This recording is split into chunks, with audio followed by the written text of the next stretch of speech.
Namun para ulama silam yang terdahulu menuliskan banyak kitab berkenaan perkara yang melibatkan hubungan suami isteri. Pernah satu ketika seorang sahabat Nabi bertanya kepada Rasulullah.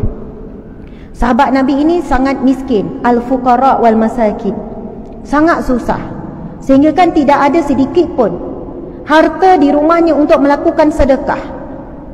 Lalu dia bertanya, buku ni akan digunakan selepas ni. Lalu dia bertanya, ya Rasulullah, untungnya orang-orang kaya, aku salat, mereka juga salat.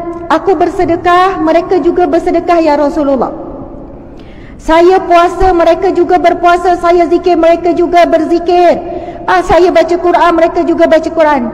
Tetapi ya Rasulullah, untung orang kaya, mereka banyak boleh bersedekah, macam Saidina Umar, macam Saidina Abu Bakar, macam Saidina Uthman. Semua tu kaya-kaya belaka, peniaga, banyak harta, banyak sedekah. Subhanallah. Kemudian, tetapi ya Rasulullah, saya tak mampu bersedekah kerana tidak ada apa untuk sedekah. Lalu Nabi bersabda, bagi kamu yang tak ada harta ni, subhanallah, alhamdulillah, Allahu Akbar, pahala sedekah buatmu.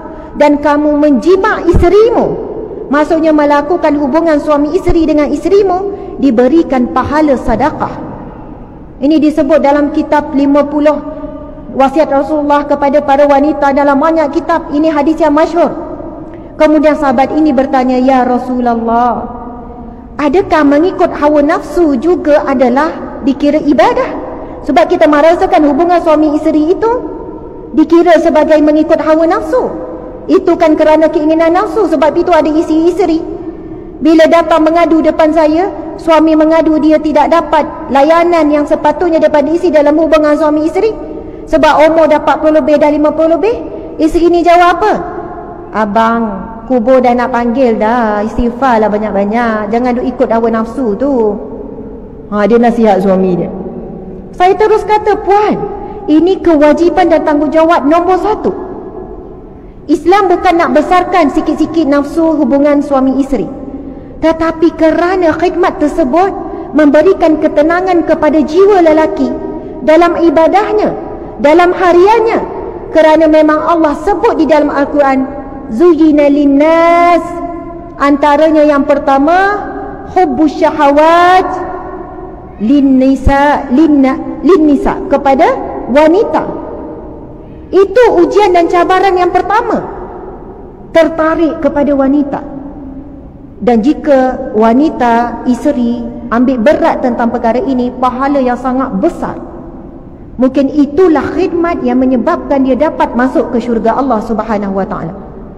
Nabi pun menjawab bila ditanya, ya Rasul, adakah mengikut hawa nafsu itu dikira sebagai ibadah? Lalu Nabi bertanya dia semula, apa pendapatmu jika disalurkan keinginan itu kepada zina? Lalu dia menjawab, maka ia haram dan berdosa. Maka apabila disalurkan kepada yang suci dan halal, maka ia dikira sebagai ibadah. Allahu Akbar. Jadi suami pun ajak ibadah ya malam ni, ibadah. Isteri pula malam tu bangun je terus pakai kain telekung, duk faham ibadah tu. Jadi kena jelaslah juga komunikasi tu. Muslimin muslimat, saya ada banyak kisah benar. Pakcik umur 50 lebih, 60 lebih, 70 contoh ya.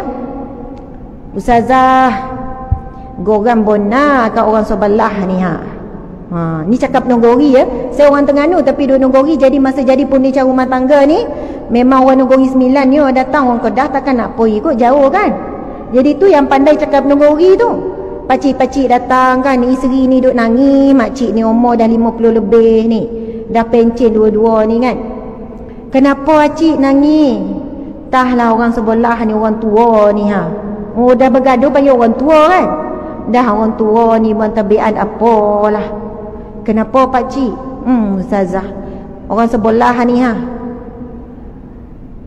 kalau dengan cucu tu nampak muda 10 tahun, dengan Dan ni tua sangatlah dia. Apa masalah pakcik? Kalau cucu balik kau segar nampak kan, boleh masak tu, boleh masak ni. Kalau anak cucu tak balik, ulang yang sama, contohlah ya. Tetapi sebenarnya yang difokus adalah cucu elok dipeluk, dicium, dilayan-layan. Kalau saya ni jauh lah ustazah, berjengkal-jengkal lah. Lepas tu isteri ni jawab, dah tua. Memang luar dan ni nampak tua, dalam muda lagi. Dia jawab macam tu kan.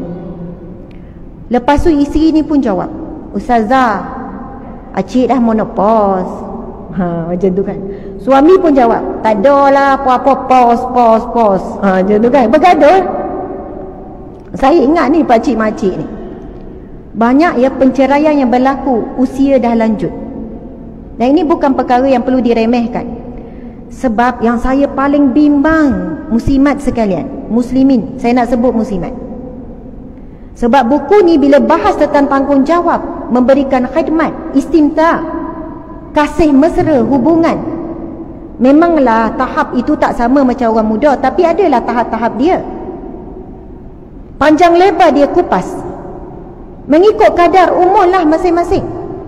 Masya Allah, kita masa muda, masa sekian-sekian, kita jadi isteri yang salihah.